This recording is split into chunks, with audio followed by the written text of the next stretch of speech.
Yes, and next company to present is Pharma Equity Group. And presenting the company today is the CEO, Thomas Seltzer, and the Chief Scientific Officer, Christopher. With that said, welcome, Thomas. Thank you, and thank you for inviting us here today in this seminar. I will try to go through our agenda for this presentation. I'll short do a presentation of the group structure here in Pharma Equity Group, and then I'll make a short presentation of the group management and a little bit about our strategy here in Reponex as well as in Pharma Equity Group. And then I will then Christopher will talk about the drug candidates here in the company. If we look at the group structure, I think it's important to mention that back in March 23, Pharma Equity Group bought Reponex Pharmaceutical 100%. And then, the Reponex was the 100% owned subsidiary of Pharma Equity Group. And Pharma Equity Group became the parent company of Reponex. So this is our structure today. If we look at the management, we have our chairman, which is Christian Winding Thomsen. He's 48 years old and has been a member of Reponex Pharmaceuticals board since 21. He has a background as a lawyer and he has a great experience from the life science sector. If we look at me, I can say that I have a financial background. I have a master in finance, and I have been working with large company, listed as well as non-listed companies, and has worked with capital private equity funds as well. Christopher here, our CMO, he is 49 years old and he has a background he's a doctor, and I think that he will present himself later on. But he brings a wealth of expertise in developing strategies from pharmaceutical products encompassing all phases of development from discovery to market. And his professional career spans over more than 25 years. Okay, if we should present Reponex, I think it's important to say that Reponex Pharmaceutical is a clinical stage biopharmaceutical company dedicated to the development of new effective treatment for diseases that have a significant impact on patients and the community, and for which current therapy is lacking or in need of improvement. I think it's important to mention our business model as well. It's important to understand we are using repositioning, which means that we are finding a new use for an existing drug which is already approved by the regulatory authorities for the treatment of another disease. It's also important to mention that it is the ambition to create value through Reponex sustaining platform by bringing the clinical programs to a clinical phase 2 stage, at which the effect of the drug candidates can be documented with relevant clinical data and secured IP. So in this phase, we will initiate our strategy on partnering, focusing on companies who can bring the clinical programs through phase 2 and further on. So yeah, now I think that I will give the microphone to Christopher and he will take over from here and tell about the drug candidates. Thanks a lot. Thanks a lot, Thomas. Let me just see if I can lower this a bit. There we go. Thomas is a bit taller than me.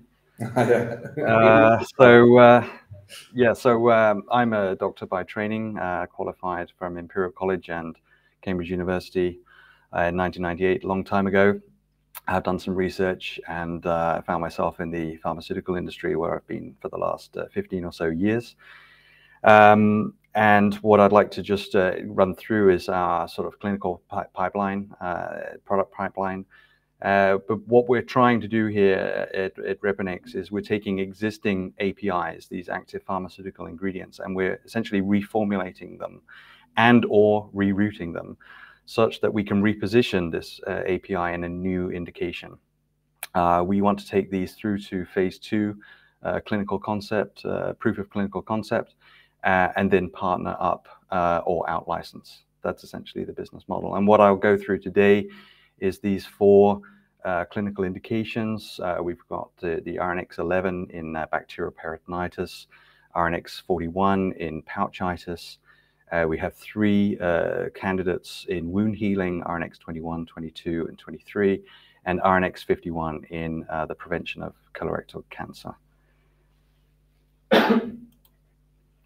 So in no particular order, but because all of these are sort of currently focus areas. But if we look at pouchitis first, so patients with ulcerative colitis, which is an autoimmune inflammatory condition affecting the large colon, a proportion of those patients will ultimately require removal of the colon through a procedure that is abbreviated as IPAA. You have the long name there, the long surgical name, but essentially it involves total removal of the large intestine and then reformation of a rectum through the terminal ileum, and this is called the pouch, which is then reanastomosed or reconnected to the anus, such that the patient has normal can have normal bowel movements. That's the whole purpose of this surgery.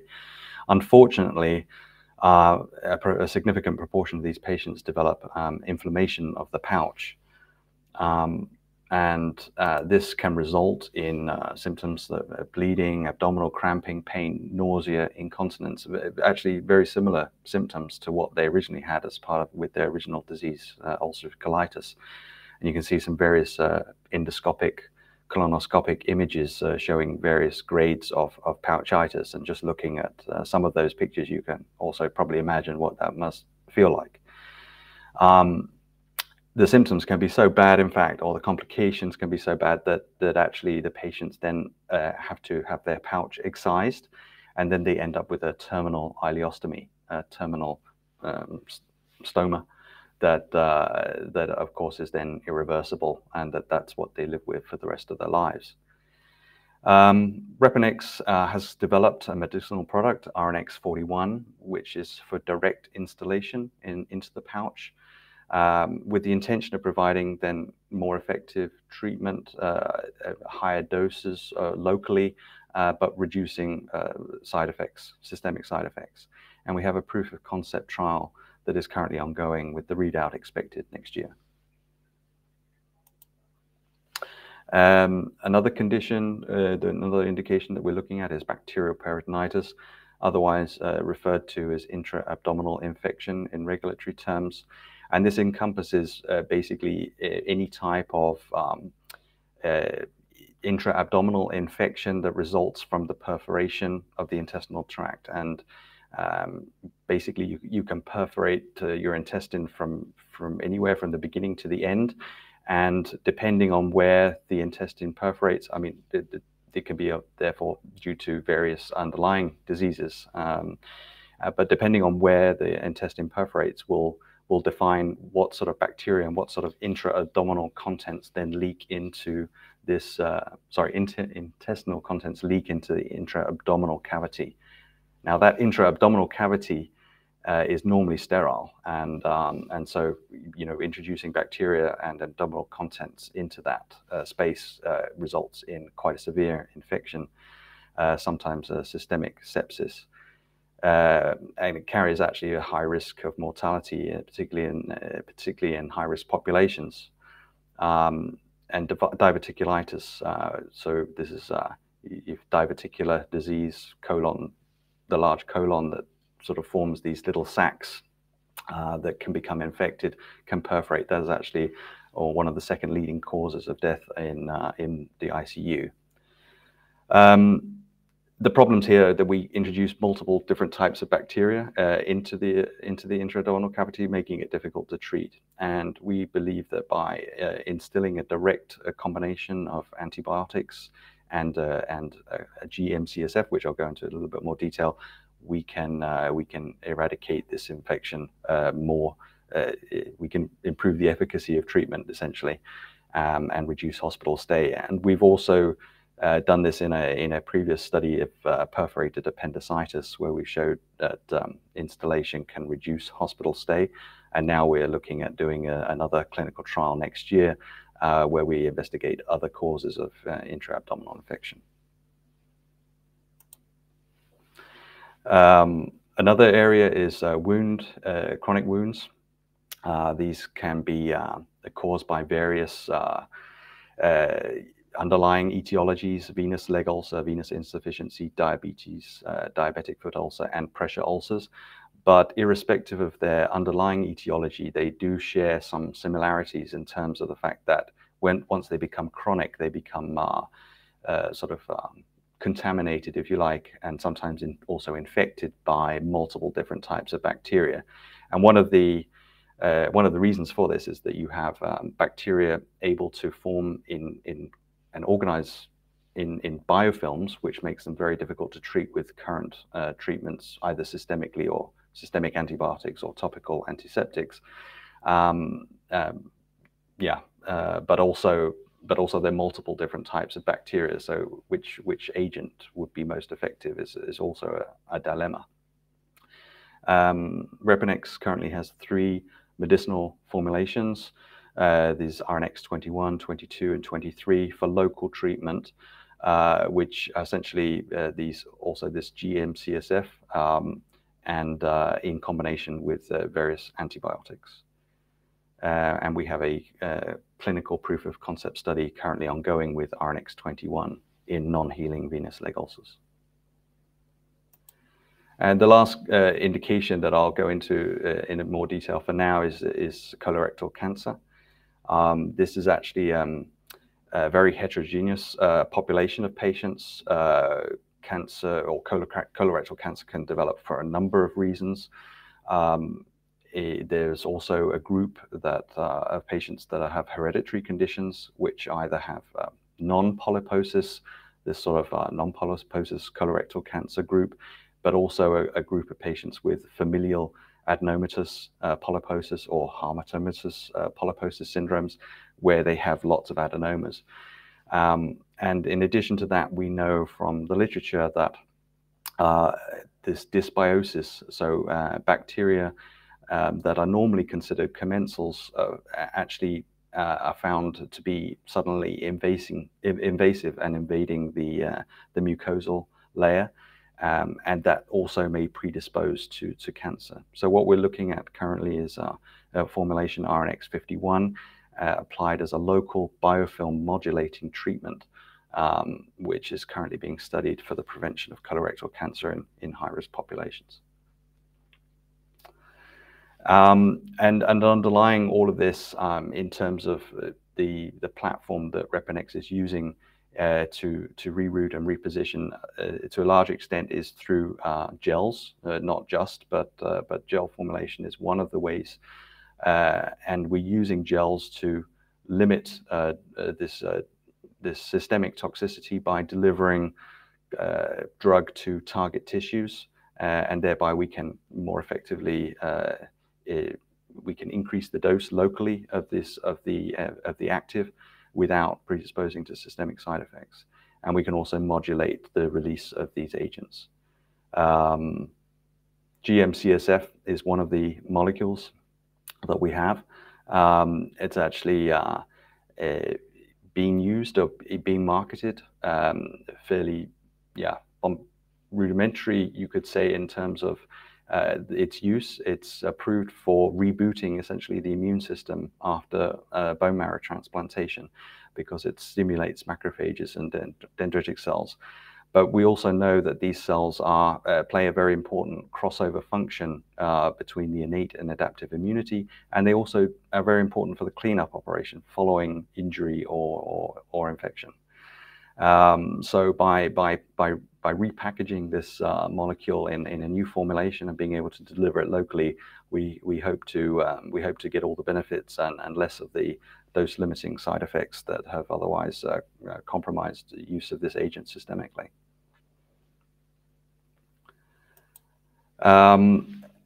And this, I mean, essentially is, you know, that by repositioning, of course, we can piggyback a lot on what has already been done in terms of toxicity and also the manufacturing, and that.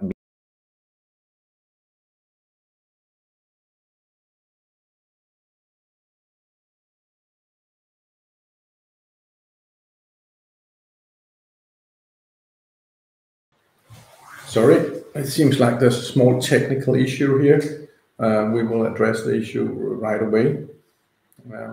Just to the audience, do you hear me right now?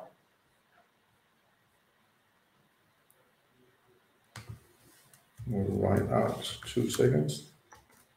Do you hear me? Please respond.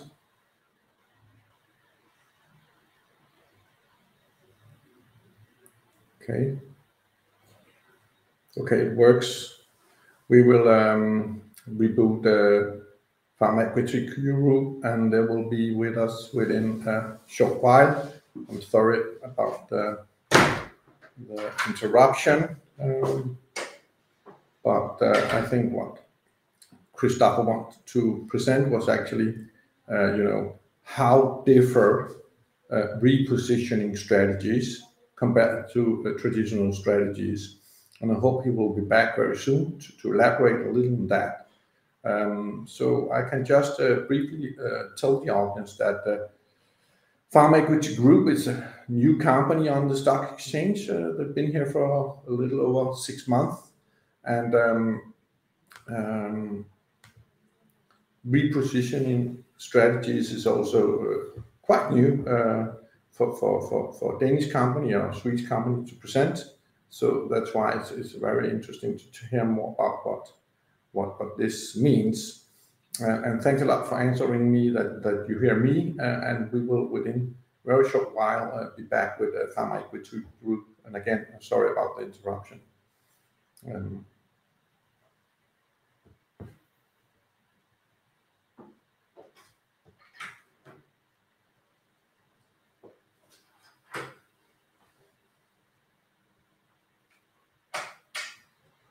So if you have questions for Pharma Equity Group, you could post them now, and then we'll back. I will put them through to management.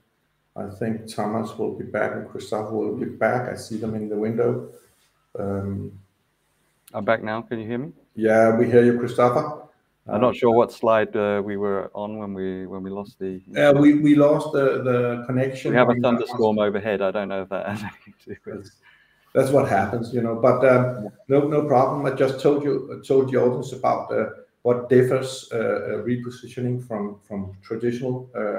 So I think you were on that slide. So yeah. Could repeat. Yeah. So to just I mean, the long and the short of it is that essentially we can piggyback on what has already been done in terms of toxicity. And also the manufacturing, which of course advances us quite far relative to a new molecular entity. But of course, we still need to demonstrate an acceptable benefit risk profile in the clinical indication of choice. So yeah, but then we've shortened the amount of time and therefore the amount of cost of development. And just to really wrap up, then we have also established collaborations with world-leading institutions, which should facilitate ultimately patient recruitment, but also keep us abreast of the latest advances within these indications, and thereby we hope to have an established and a cost-effective, you could say, resourcing here, Repinex, to be able to see these through to clinical proof of concept. And that's basically my last slide. Yeah. Thanks a lot, Christopher. And there's a couple of questions coming in here. Yeah. So your strategy is actually to partnering or out licensing the products when you finish the final phase 2 study, or on the steps to finish the phase 2 studies. Of all your products mentioned today, how far are you in phase 2? And with that said, how close are we to see some kind of partnering? Yeah, all the products, well, no, not all the products. Some of the products that I mentioned are in this proof of concept phase 2. I mean, you can split phase 2 into 2A and 2B.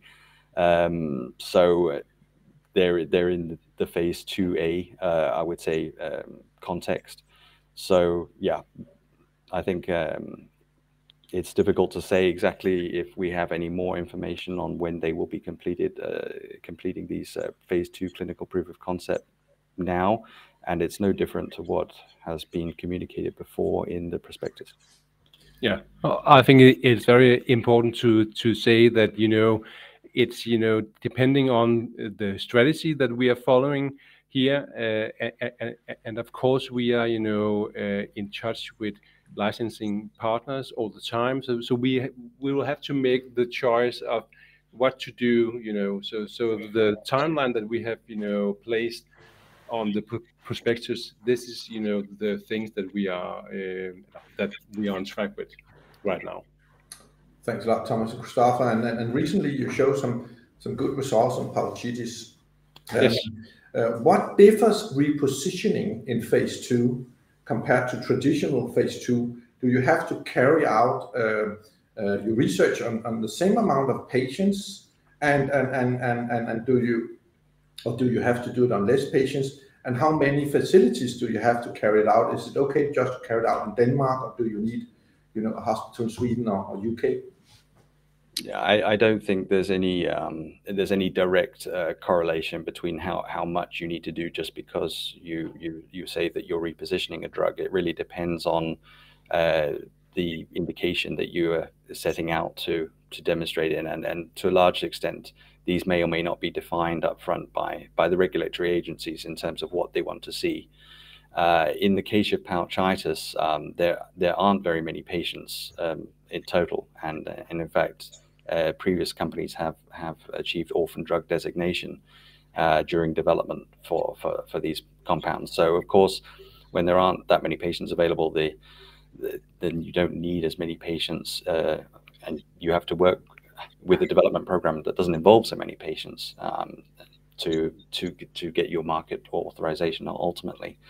So I think it really depends on the indication. Obviously, one of the major limitations with a new molecule is that you simply don't know what the safety profile of that molecule will be, and then you might get some nasty surprises. We know that with the products that we're working with, that the safety profiles have been demonstrated through years of market authorization, albeit in other diseases at other concentrations. But then we would be very unlikely to encounter a completely new safety issue that nobody else has encountered, just simply because we're using lower overall doses in a local area. So I think that then you can look, then the risk profile is better in that sense. And ultimately, you may not need to expose so many patients through your clinical development program to acquire that data. Thanks a lot. Thanks a lot, Christopher, and thanks a lot, Thomas. And with that said, I think we will finalize the presentation of Pharma Equity Group as of today. Very interesting. And with that said, enjoy your day. Thank you. Thank you very much. Thank you.